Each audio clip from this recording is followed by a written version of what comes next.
Bonjour, mon nom est Jean Blondeau. Ça me fait vraiment plaisir de vous présenter notre nouvelle journaliste à la télé d'ici.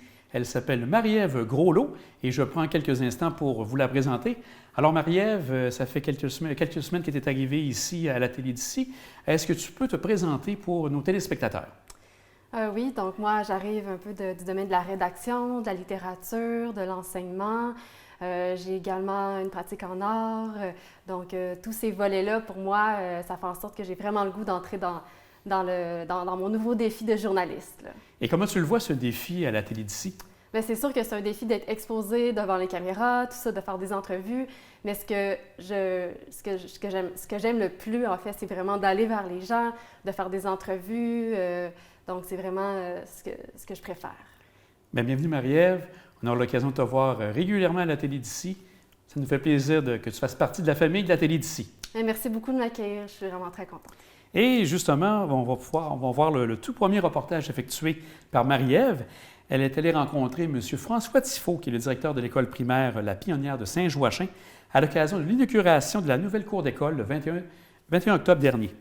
Elle a également eu la chance de s'entretenir avec un des partenaires associés au projet, soit M. Martin Leclerc, qui est le directeur général de la Caisse des jardins de la Côte de Beaupré.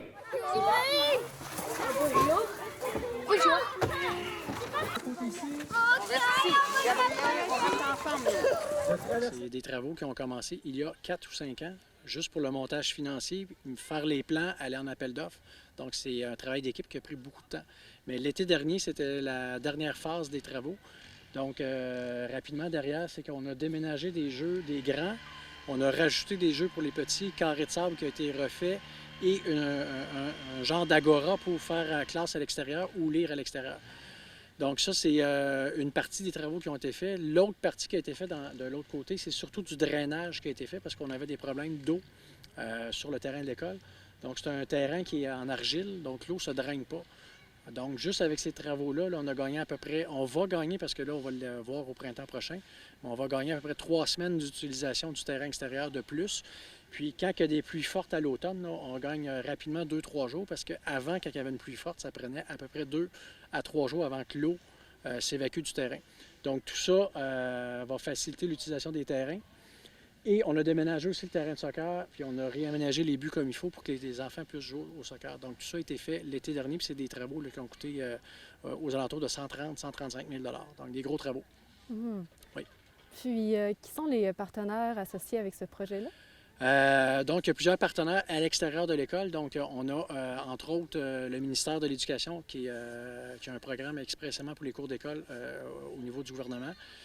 L'école a fait un montage financier pendant plusieurs années, mais à l'extérieur de l'école, au niveau régional, on a aussi la municipalité de Saint-Joachim qui nous a aidés par l'entremise d'Hydro-Canyon. Et on a aussi les caisses populaires des jardins de la Côte de Beaupré là, qui nous a aidés par 2 volets. Donc, ils nous ont aidés pour le volet travaux. Puis ils ont même bonifié leur offre là, parce que cet été, on a eu des petites surprises quand on a ouvert les enveloppes. Là, les coûts des travaux avaient monté. Puis ils nous ont trouvé une subvention spécifiquement aussi au niveau environnemental pour payer directement les arbres qu'on a fait planter dans la cour d'école. Donc, les arbres, il y a 2 fonctions à ça. Donc, c'est pour pomper l'eau du sol par les racines. Je ne connaissais rien là-dedans, mais j'ai tout appris ça en faisant la recherche pour les travaux avec les personnes qui nous ont aidés. Puis la deuxième fonction, c'est de faire de l'ombre aussi pour quand les enfants jouent, que ce soit moins chaud. Donc, c'est nos 2 principaux partenaires extérieurs de l'école au niveau régional. Génial. Oui. Oui, puis avez-vous d'autres projets cette année pour l'école ou d'autres projets pour la cour?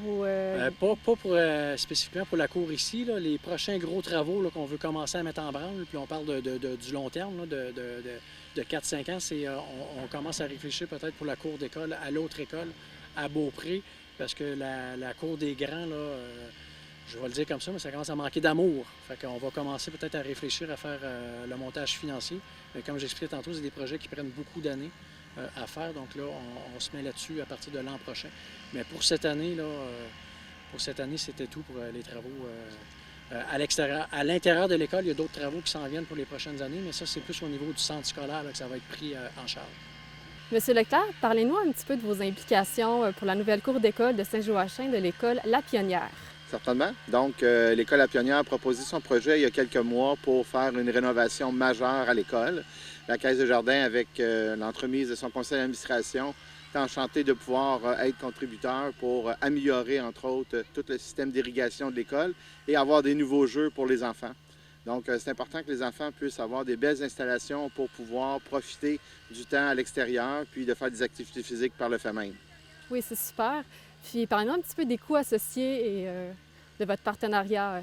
Certainement. Donc, Caisse des Jardins a offert 6 300 $ pour contribuer pour les rénovations puis l'aménagement de la nouvelle cour d'école.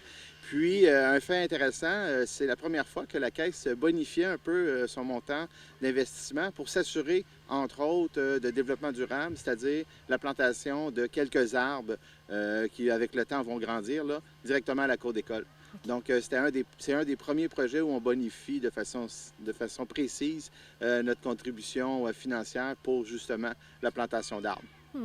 Et avez-vous d'autres projets aussi pour la commission scolaire des premières seigneuries dans le futur? Certainement. Donc, nous, on est à l'affût des nouvelles demandes qui vont venir dans les prochaines années. On sait qu'à Château-Richer, l'école a eu une grande rénovation également à sa cour extérieure ici, puis potentiellement des prochaines cours qui devront être réaménagées. Nous serons certainement des partenaires. On pourra évaluer les dossiers à chaque fois.